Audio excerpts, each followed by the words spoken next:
लोगों का कहना था कि 15 अगस्त 2024 के दिन रात 8 बजे से 10 बजे के बीच में चंद्रयान का जो टुकड़ा आ रहा था हमारे कह रहे थे पृथ्वी पे गिर जाएगा।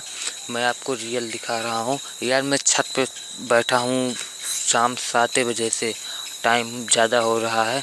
आप एकदम चंद्रमा पे ही मेरा ध्यान है, पूरे चारों तरफ देख रहा हूँ यार। कहीं कुछ दिखाई तो अभी नहीं देख रहा। आप खुद देख सकते हो चंद्रमा मुझे दिखाई दे रहे हैं, आप देख सकते हो। देखिए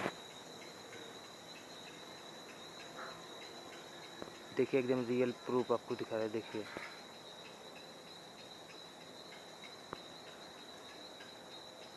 देख सकते हो एकदम रियल प्रूफ। यार कह रहे थे कहाँ सब यार खाली बेवकूफ़ बनाते हैं।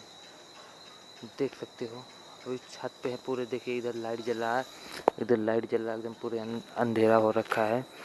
रात 10 बज गया है, आप देख सकते हो पूरा एकदम अंधेरा अंधेरा है।